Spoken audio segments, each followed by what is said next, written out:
کہ انبیاء علیہ السلام جب دنیا کے اندر تبلیغ کر لیتے تھے اور تھک جاتے تھے، لوگ بڑے سخت ہوتے تھے، بڑے شیطان لوگ، پیغمبر خدا کے سامنے اخیر میں فریاد کرتے تھے کہ آزاد ٹوٹ گئے، جسم تھک گیا، ہمت اور نہیں۔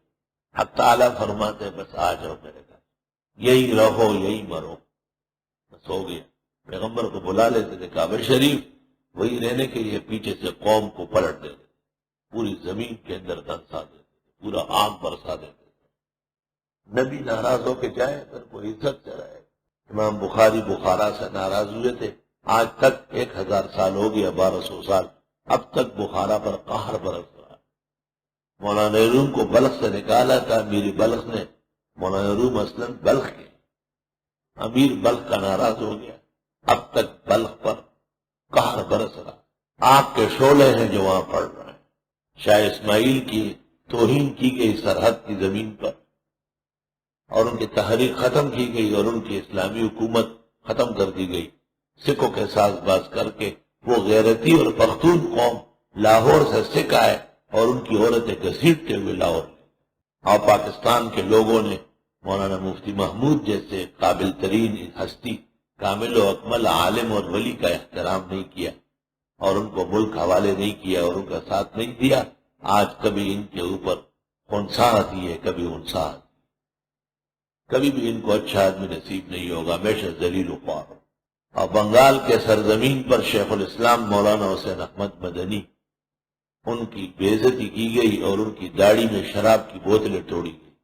فیض آباد کے اسٹیشن پر بنگالیوں کا حشر دیکھو، ہر دوسرے تیسرے سال بنگال آتا ہے اور ان کو جھینگے سمیت اڑا دیتا، اور کبھی بھی اس سرزمین کو آرام و امن نصیب نہیں ہو۔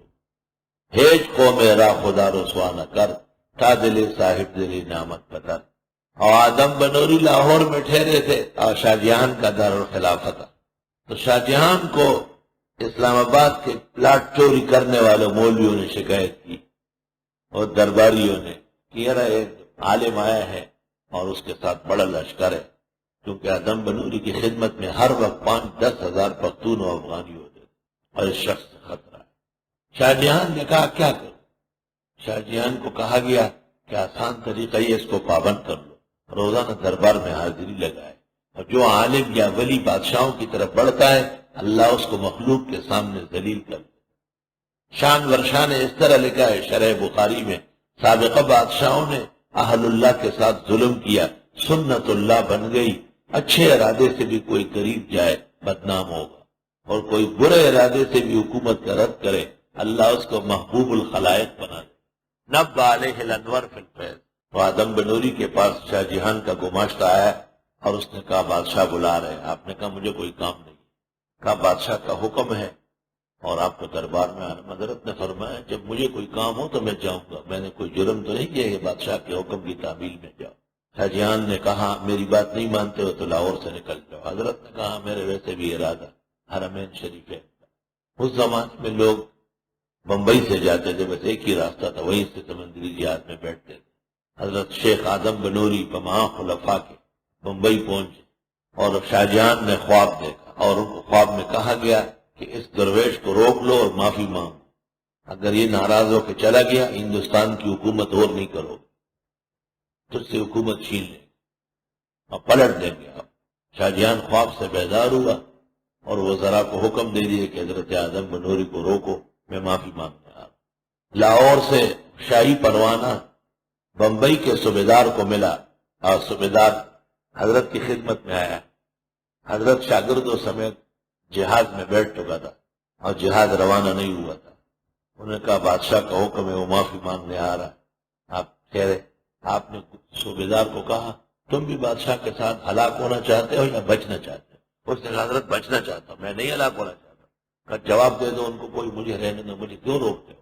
صوبیدار نے کنارے پر کھڑے ہو کر اور جہاز والے کو ہاتھ جوڑے اور اس کو کہا جہاز روانہ کرو۔ جب جہاز روانہ ہو گیا اور قلمرو سے نکل گیا، بادشاہ کو خط ملا۔ افسوس آپ کا خط اس وقت ملا کہ حضرت جہاز میں بیٹھ چکے تھے اور جہاز ہمارے حدود سے نکل چکا تھا، میں کچھ مدد نہ کر سکا۔ مورخین لکھتے ہیں بمبئی کے صوبیدار کا یہ خط اور اورنگزیب بادشاہ کا فوج شاہ جہان کے گلے میں پندے ڈال کے پکڑنے اکٹھے گئے۔ کٹ کے اندر گئے۔ اسی دوران اورنگزیب کے لشکر نے لشکر کشی کی اور شاہ جہان کو 400 مربع میل کے اندر گرفتار کر دیا اور اس کی حکومت ختم کر دی گئی۔ جو وہاں ایمان کے ساتھ اور عمل کے ساتھ توبے کے ساتھ آئے گا جائے گا، اللہ اس کو ہر طرح امن عطا فرمائے۔ ہم اس لیے سال میں ایک دفعہ، اس دفعہ سال میں 3 دفعہ جانا نصیب ہوا، پہلے ذیقعد میں اور پھر ربیع ثانی اور جمادی الاولیٰ میں اور اب اخیر میں دورے عمرہ تفسیریہ، تاکہ ہر طرح امن سلامتی اور ہر طرح کی صلاحیت اللہ وہاں سے نصیب فرمائے۔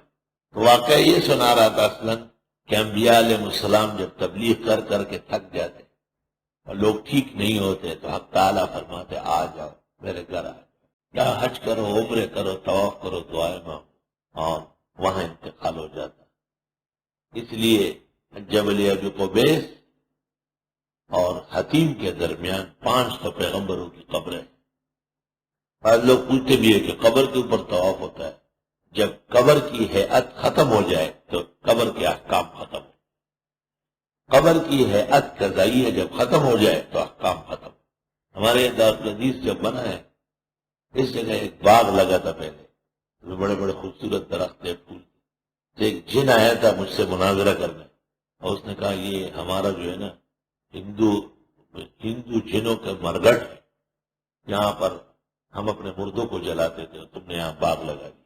ایک بڑے واقعے میں جنات آ گیا ہے۔ میں نے ان کو کہا اس پر اتفاق کیا آسمانی مذاہب کا کہ قبر کی ہیئت جب ختم ہو جائے وہ قبر نہیں رہی، تو آپ کا کوئی نشانی باقی نہیں ہے، اس لیے یہ مرگٹ کی کوئی حقیقت نہیں۔